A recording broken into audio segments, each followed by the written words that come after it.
कर दे हम स्वागतम स्वागतम स्वागतम स्वागतम स्वागतम स्वागतम स्वागतम स्वागतम।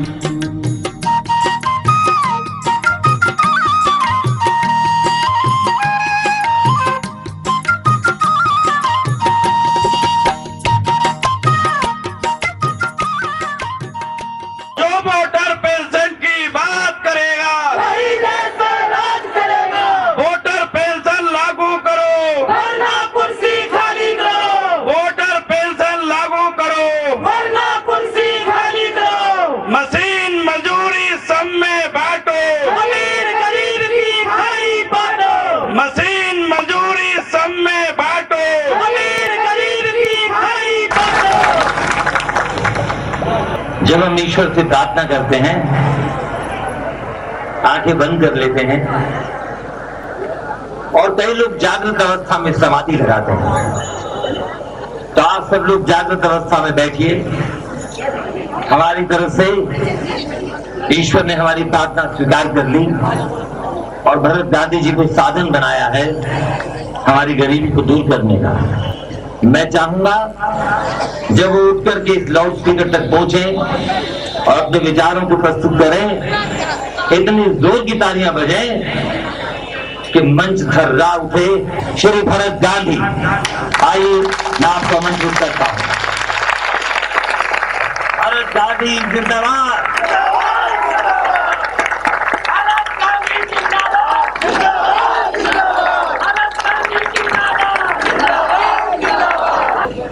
अमेठी की इस धरती पर आर्थिक आजादी की तमन्ना लिए हमारे संगठन के देश के कोने कोने से आए कर्मठ कार्यकर्ता, स्वतंत्रता सेनानी और अमेठी क्षेत्र के गांव-गांव से इस धूप में पसीनों से तरबतर हमारे भाइयों और बहनों, दिल तो कहता है कि आपके मन में जितने सवाल हैं उन सभी सवालों का जवाब देके अमेठी से जाऊं, लेकिन मैं पसीने से इतना तरबतर हुआ, मैं अंदाजा लगा सकता हूं कि आप 11 बजे से यहाँ बैठे हैं, आपकी हालत क्या हुई होगी ये समझने में मुझे कोई दिक्कत नहीं। और इसीलिए मेरे सामने एक धर्म संकट है कि मैं सभी बातें बताऊं, मैं अंदर की राज खोलूं कि आपके पीढ़ी दर पीढ़ी आपके पुरखों को जिस तरह जानवर की तरह रखा गया और आपके आने वाले बच्चों को जानवर का बर्ताव किया जाने वाला है, इसका पर्दा खोलूं, लेकिन समय इजाजत नहीं देता। आपको घर जाना है, आपको जल्दी है, धूप तेज है, बैठने में कष्ट है, घुटनों में दर्द है, पेट में भूख है, घर पर बच्चों का इंतजार है, दुरूह रास्ते हैं। ये सब जानने के कारण मैं बहुत बातें आपके सामने नहीं करना चाहता। जाके पाँव न फटे बिवाई, सो का जाने पीर पराई। जो गरीब के घर में पैदा नहीं हुआ वो गरीब के दर्द को नहीं समझ सकता। किताबों में पढ़ के अगर गरीबी समझ आती तो बात कुछ और थी। हमारे देश में जितने भी सांसद हैं, उन सांसदों में एक ऐसा नहीं जो साइकिल पर चलने वाला हो, वो सब कार पर चलने वाले हैं। यहां तक कि मोटरसाइकिल पर चलने वाला भी देश में एक सांसद नहीं। जब साइकिल वाले लोगों के लिए संसद बंद हो गई, संसद के दरवाजे बंद हो गए, जब मोटरसाइकिल पर चलने वालों के लिए दरवाजे बंद हो गए, कांग्रेस ने गरीब लोगों को टिकट देना बंद कर दिया। भारतीय जनता पार्टी ने गरीब लोगों को टिकट देना बंद कर दिया। जब सारी पार्टियों ने गरीबों के लिए संसद के दरवाजे बंद कर दिए तो इन गरीबों की सुनने वाला इस 547 सांसदों में एक भी नहीं है, एक भी। अगर भीमराव अंबेडकर आज जिंदा होते तो मैं उनसे पूछता कि अगर दलितों की तकलीफ को ब्राह्मण नहीं समझ सकता तो गरीबों की तकलीफ को अमीर कैसे समझ सकता? अगर दलितों की तकलीफ को समझने के लिए हमने भारत की संसद में कोटा तय किया कि 150 सांसद दलित जाएंगे, तो क्या हमारी इस संसद में यह कानून नहीं बनना चाहिए कि अगर 100 में से 80 गरीब आदमी हैं तो 100 में से 80 सांसद गरीब होने चाहिए? इसका कानून बनना चाहिए। मेरे भाइयों, मेरी बहनों, इस देश में गरीबों की बात होती है। ये बात आती है कि देश के विकास का लाभ देश के गरीबों तक नहीं पहुंच रहा। ये बात भी आती है कि इस देश को लगना चाहिए, कि सब लोगों को लगना चाहिए कि ये देश सबका है। ये देश सबका है, ये कैसे लगेगा? हम पढ़ते थे तो हमारे पिताजी 4000 रुपया का ड्राफ्ट हर महीना भेजते थे। जब मनी ऑर्डर मिलता था तो ऐसा लगता था कि ये मेरा बाप है, ये प्रेम पैदा होता था। लेकिन अगर कोई कहे कि आप दिन भर गड्ढा खोदो, दिन भर नहर बनाओ, तालाब की खुदाई करो तो शाम को 100 रुपया देंगे, तो उससे प्रेम पैदा होगा क्या? अरे प्रेम उससे पैदा होता है जो काम करा के पैसा नहीं देता। जो काम करा के पैसा देता है वो तो मालिक होता है, जो बिना काम के पैसा देता है वो अपना होता है, अपना। माँ बाप बच्चों को बिना काम के पैसे देते हैं, इसलिए बच्चों के दिल में माँ बाप के लिए प्रेम उमड़ता। टेलीविजन वाले आए मेरे पास, उन्होंने कहा कि गांधी जी, ये जो नरेगा कानून बना, अब इससे तो शायद आप खुश हो गए होंगे, अब ये वोटरों के पेंशन देने का आंदोलन वापस ले लेंगे, अब तो आप खुश हैं कि अब भी नाराज हैं। मैंने कहा कि भैया, भगवान कृष्ण गए थे दुर्योधन के घर। उन्होंने कहा कि दुर्योधन, तुम अगर 5 गांव दे दो इन पांडवों को तो देश में महाभारत नहीं होगा। ऐसा तो पूरा हस्तिनापुर अर्जुन का है, दुर्योधन का नहीं है, युधिष्ठिर का है, लेकिन केवल 5 गांव दे दो। दुर्योधन ने कहा कि सुई की नोक नहीं देंगे, युद्ध करके हिम्मत हो तो ये पांडव लें। जब सुई की नोक मना कर दी तब कृष्ण महाभारत में कूदे थे। आज का दुर्योधन कृष्ण से कहता है कि जाके मेरा संदेशा पहुंचा दो युधिष्ठिर के घर में, कह देना अर्जुन को कि हस्तिनापुर तो नहीं मिलेगा, ये 3500 रुपया तो महीने नहीं मिलेगा, लेकिन अगर दिन भर गड्ढा खोदेगा तो नरेगा का 100 रुपया जरूर अर्जुन को दिया जाएगा, जाके कह देना। आप कोई पाकिस्तान से नहीं आए, आप कोई बांग्लादेश से नहीं आए, आप कोई श्रीलंका से नहीं आए, ये देश आपका है। और ये देश आपका है तो इस देश की संपत्ति में चाहे 1 बीघा हो चाहे 10 बीघा है, कुछ न कुछ संपत्ति तो आपके हिस्से में है। और मैं यह भी नहीं कहता, विनोबा जी ने कहा, महात्मा गांधी ने कहा कि वो जो हमारे हिस्से की जमीन है, चाहे 1 बीघा हो चाहे 10 बीघा है, वो बांट दो।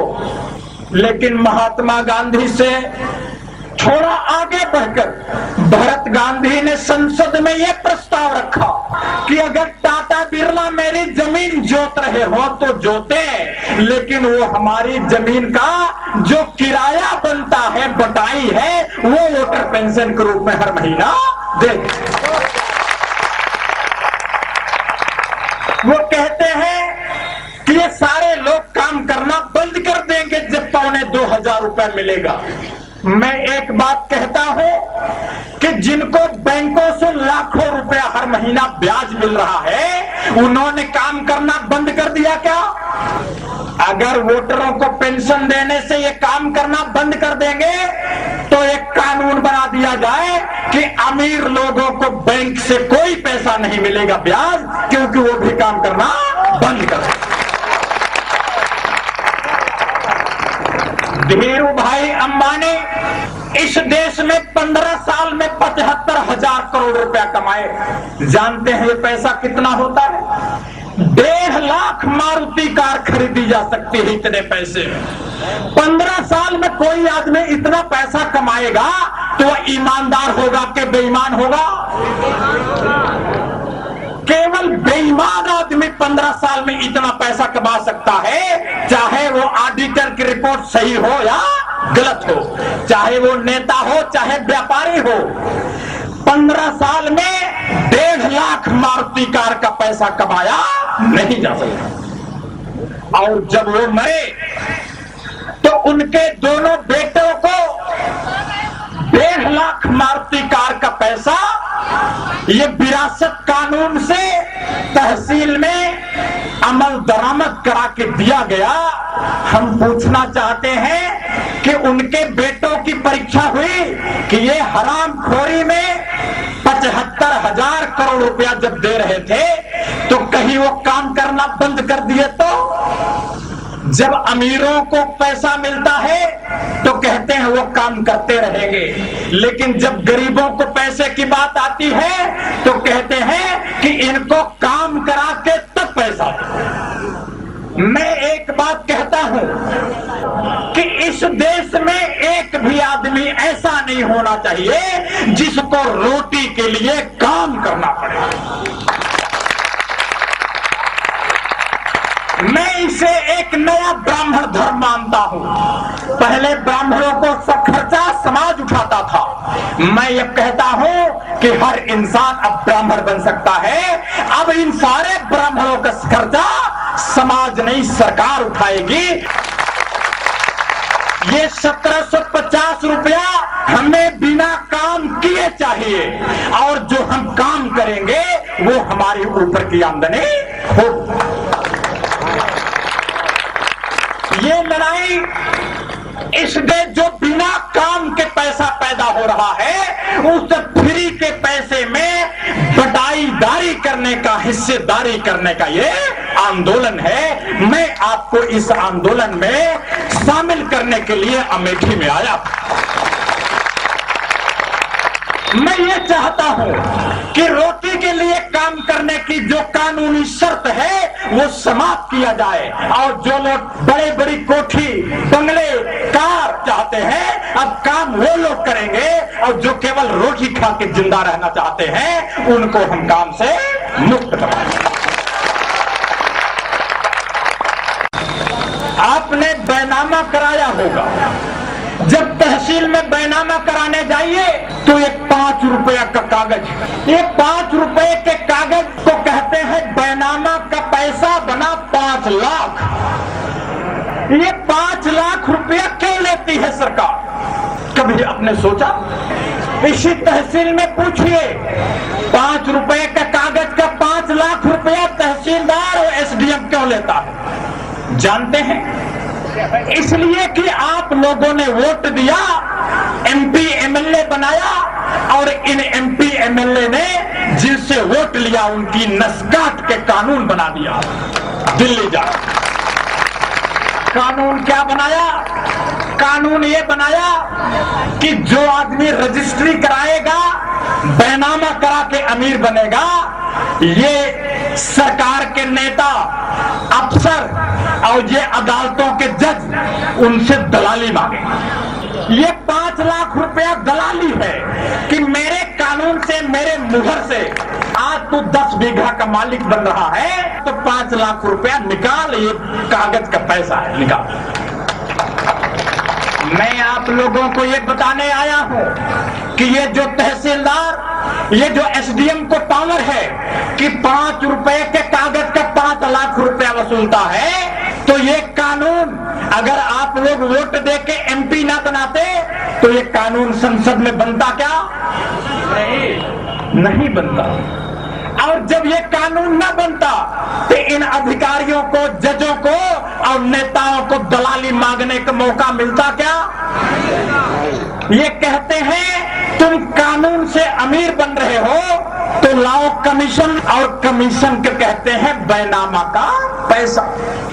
अगर कानून बनाने की फीस ली जाएगी तो उस फीस में वोटर को हिस्सा देना होगा। ये वोटर सिर्फ कानून बनाने की फीस है। मकान किराए पे दे दिया आपने, किराएदार से जब आप पैसा मांगने गए कि हमें 1000 रुपया महीने का किराया दे दो, तो मकान मालिक से किराएदार कहता है कि मेरे घर में 1 महीना झाड़ू पोछा करो तो तुम्हें 1000 रुपया दे दे। ये बात ठीक है क्या? आप लोग मालिक हैं, लेकिन आप भी भूल गए कि हम मालिक हैं। इन्होंने कह दिया कि तुम्हारे पिछले जन्म के कर्म खराब थे इसलिए अमेठी में तुम पैदा हुए। हमारे ब्राह्मणवादियों ने बात तो कही कि पिछले जन्म के कर्म खराब थे तो हम अमेठी में पैदा हुए। और अगर सारे अमेठी वाले अगर बढ़िया कर्म आज से शुरू कर दे, मेरा भाषण सुनने के बाद आज कान पकड़ लो कि कोई गलत काम नहीं करो। अगर बढ़िया काम करना शुरू करके घर गए और घर जाके कभी न कभी तो मरोगे। अब मरने के बाद सारे लोग पैदा होने के लिए कहां लाइन लगाएंगे? अंबानी जी के पेट में, उनकी पत्नी। क्योंकि ये यही कहते हैं कि जो बढ़िया कर्म करके मरेगा अमीर के घर में पैदा होगा और जो घटिया कर्म करेगा अमेठी में। अरे इन मूर्खों का चक्कर छोड़िए, ये कोई अमेठी समेठी नहीं। हम कर्म का फल नहीं भोग रहे, हम तो कानूनों का फल भोग रहे हैं। हम कानूनों का फल भोग रहे हैं। इस देश में आईएएस का बेटा आईएएस नहीं बनता, परीक्षा होती है। पीसीएस का बेटा पीसीएस नहीं बनता, परीक्षा होती है। डॉक्टर का बेटा डॉक्टर नहीं बनता, परीक्षा होती है। इंजीनियर का बेटा इंजीनियर नहीं बनता, परीक्षा होती है। लेकिन इस देश में अरबपति का बेटा अरबपति बनता है, उसकी कोई परीक्षा नहीं। अमीर का बेटा अमीर होगा, गरीब का बेटा गरीब होगा, इसके लिए कानून है। और जब तक ये कानून रहेगा तब तक दुनिया से गरीबी जाने वाली कदापि कदापि। मैं तो ये कहता हूं कि अगर अरबपति के बेटों को अरबपति बनाना है, धीरू भाई के बेटे को अरबों रुपया फ्री में देना है, तो मैं तो एक कानून और चाहता हूं कि राहुल गांधी जो इस क्षेत्र के सांसद हैं, उनका कभी भी चुनाव नहीं होना चाहिए। वो जिंदगी भर पीढ़ी दर पीढ़ी हमेशा हमेशा के लिए प्रधानमंत्री बन जाना चाहिए। इसमें क्या दिक्कत? हम अमेठी आए, यहां हमारी सुरक्षा में एक भी पुलिस वाला नहीं है। एक भी पुलिस वाला इसलिए नहीं है कि वो भी चाहते हैं कि भरत गांधी इस देश को गुलामों को आजाद करा देंगे, इसलिए ये लोग चाहते हैं कि कोई मंच पे आ जाए, इनको भी बम से फेड़ के खत्म कर दें। भरत गांधी जिंदाबाद, जिंदाबाद, जिंदाबाद। मेरे भाइयों, मेरे बहनों, मैं जानता हूं कि जब इस दुनिया में भरत गांधी मरेगा तो इस भारत में 1 करोड़ भरत गांधी पैदा होंगे। जब भरत गांधी को मारा जाएगा तो इस देश में जितनी माताओं के कोख में बच्चे हैं, सब में भरत गांधी की आत्मा प्रवेश कर जाएगी और फिर इस देश के गरीबों को गुलाम बना के रखना संभव नहीं रहेगा। कोई अभी माइक पे बोल रहा था कि भरत गांधी जी तब तक शादी नहीं करेंगे जब तक वोटरशिप का कानून नहीं बने। ये बात सही है। मैं ये कहता हूं कि भरत गांधी का वंश ना चलेगा, क्योंकि मेरी दिल तो उन लोगों से जुड़ा है कि जिनका वंश चलना भी बराबर है, ना चलना भी बराबर है। हम जिन लोगों के लिए जी रहे हैं, अरे उनके पुरखों के साथ बैल जैसा बर्ताव किया गया, आज उनके साथ नरेगा में बैल जैसा बर्ताव हो रहा, और उनके जो बच्चे पैदा होंगे उनके साथ भी बैल जैसा बर्ताव होगा। इसलिए मैं कहता हूं कि मैं जिन लोगों से जुड़ा हूं, ऐसे लोगों को तो बच्चा ही नहीं पैदा करना चाहिए, न शादी करना चाहिए। मैं शादी नहीं करता।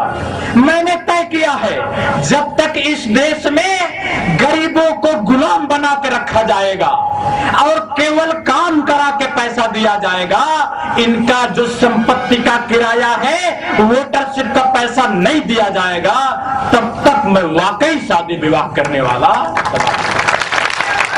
लोग कहते हैं भरत गांधी बिक गए तो क्या होगा? अरे जिसको बिकना होता तो वो कलेक्टर बनता। जो आईएएस के पद को ठुकरा करके जिंदगी जी रहा हो, उस पर अगर उंगली उठाओगे तो निश्चित रूप से अपने पैर में कुल्हाड़ी मारो। लोग कहते हैं कि वोटरों को पैसा देने के लिए 1700 रुपए देने के लिए पैसा नहीं है। मैं आपको विश्वास दिलाता हूं कि अगर देश में पैसा नहीं है 1750 देने का, तो माननीय सोनिया जी ये कह के बताएं कि हाँ वाकई देश में पैसा नहीं है। अगर वो कह दे तो आप मान लेना।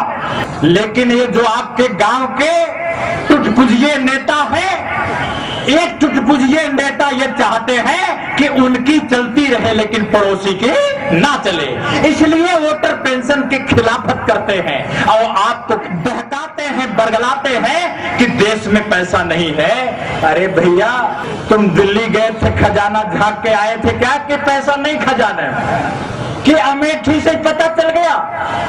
भारत की संसद में मुकदमा पेश हुआ है, मुकदमे का जवाब मुकदमे के तरीके से दो। मैं कांग्रेस से यही चाहता हूं, माननीय सोनिया जी से यही चाहता हूं कि वोटरों को पेंशन देने का जो मुकदमा हुआ है, उस मुकदमे के बहस की तारीख लगवाएं और बहस करवाएं। अगर देश में पैसा नहीं है, ये कानून देश के लिए खराब है, तो हमारा मुकदमा हार जाएगा, हम मान जाएंगे। लेकिन कोई जज कहे कि हम तो आपके बहस ही नहीं कराते, फैसला देने जा रहे हैं, तो वो जज न्याय करेगा कि अन्याय करेगा? अन्याय करेगा।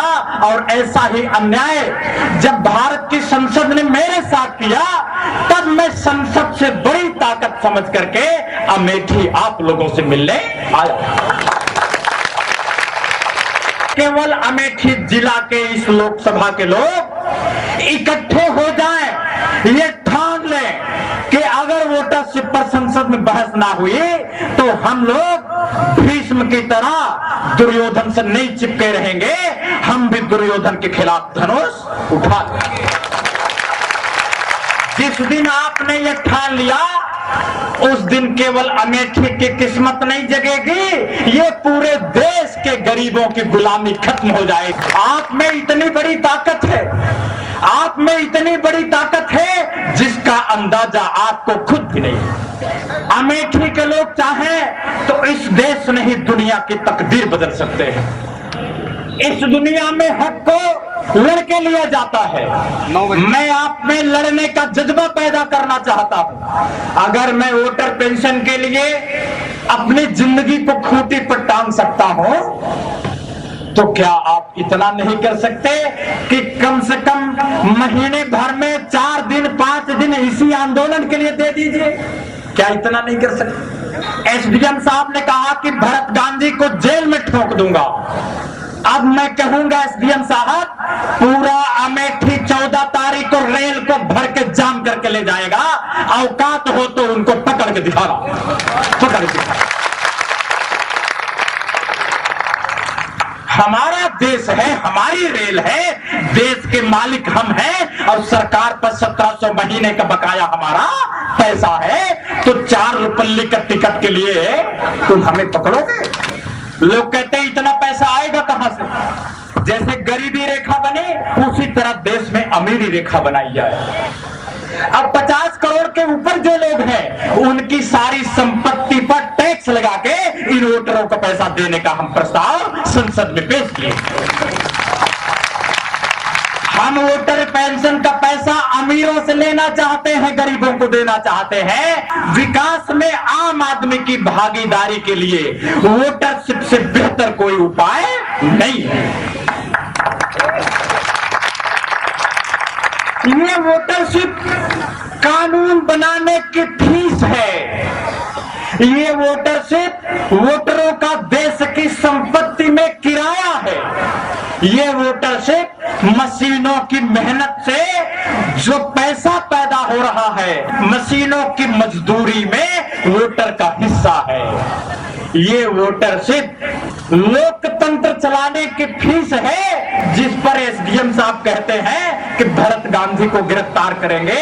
एसडीएम साहब मत भूलना कि तुम जिस कुर्सी पर बैठे हो उस कुर्सी को भरत गांधी ने लात मारा हुआ, मत भूलना। आदमी तपस्या करने लगा, एक पैर पे खड़ा होकर 2 साल खड़ा रहा। तो शंकर भगवान को पार्वती जी ने कहा कि शंकर जी जरा पूछो क्यों खड़ा बेचारा एक पैर पे। शंकर जी पूछे भैया क्यों खड़े हो? उसने कहा शंकर जी मुझे वरदान चाहिए कि मैं जो चाहूं वो हो जाए। ये वरदान दोगे तब तपस्या बंद करूंगा। शंकर जी ने कहा कि ये वरदान नहीं मिलेगा, तुम हो सकता सोचो शंकर जी मर जाएं। तो उसने कहा कोई बात नहीं, मैं एक पैर पर खड़ा रहूंगा। वो फिर खड़ा हो गया।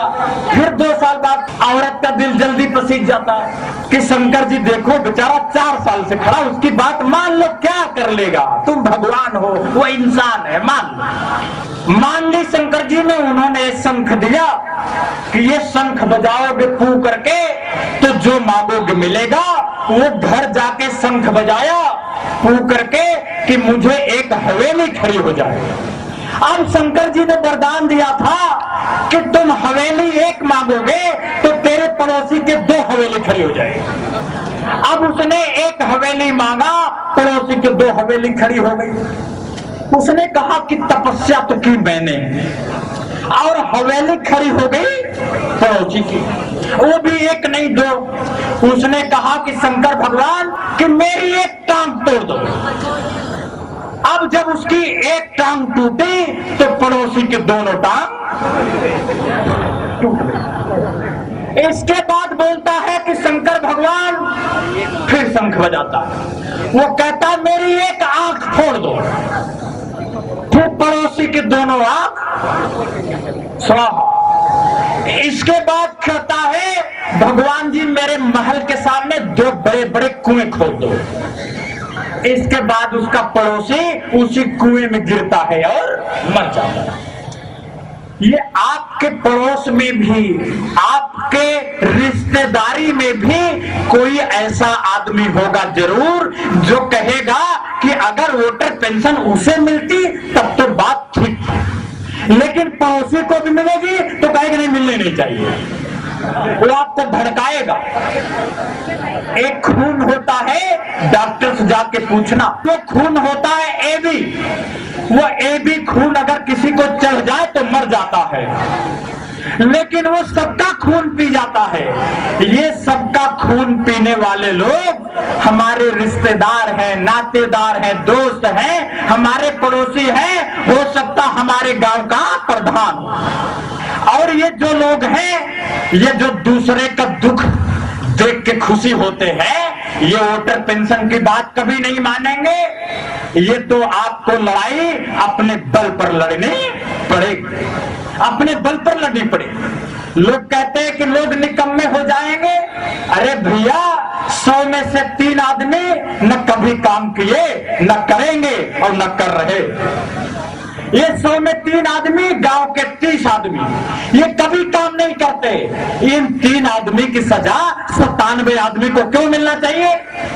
कांग्रेस से हमारी लड़ाई नहीं है, समाजवादी पार्टी से हमारी लड़ाई नहीं है, बहुजन समाज पार्टी से लड़ाई नहीं है, लेकिन वोटर पेंशन का विरोध करने की जरूरत दिखाए तो लड़ाई हमें मोल लेनी पड़ेगी, आपसे मोल लेनी। हमारे देश में जब कोई नेता बोले कि हमें गरीबी खत्म करनी है तो आप उसके नियति पर शंका करना। हमारे देश में गरीबी नहीं है, गुलामी।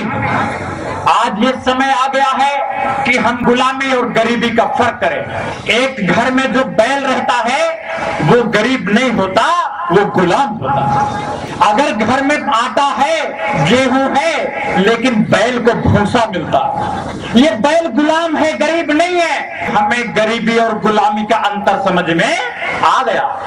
आप गरीबी खत्म मत करो, आप मेरी मवाद मत पूछो, मेरा जो गुलामी का फोड़ा है वो फोड़ा ठीक करो, मवाद अपने आप ठीक हो जाएगी। हमें गुलामी खत्म करनी है। ये वोटरशिप गरीबी नहीं खत्म करती, ये गुलामी खत्म करती है। मैं अपने भाइयों से, अमेठी की जनता से, अपने मित्रों से, इस गरीबों के सभी मसीहाओं से अपील करता हूं कि अब मशीनें इतनी मेहनत कर रही हैं कि अब अगर इंसान काम ना भी करे तो मशीनें खूब पैदा करके घास दे। मशीनों को काम करने दो, इंसानों को आराम करने दो, ये भरत गांधी का नारा। मैं ये नहीं चाहता कि देश की सरकार और देश की जनता के बीच टकराव पैदा हो। मैं ये नहीं चाहता कि इस देश की कानून व्यवस्था बिगड़े।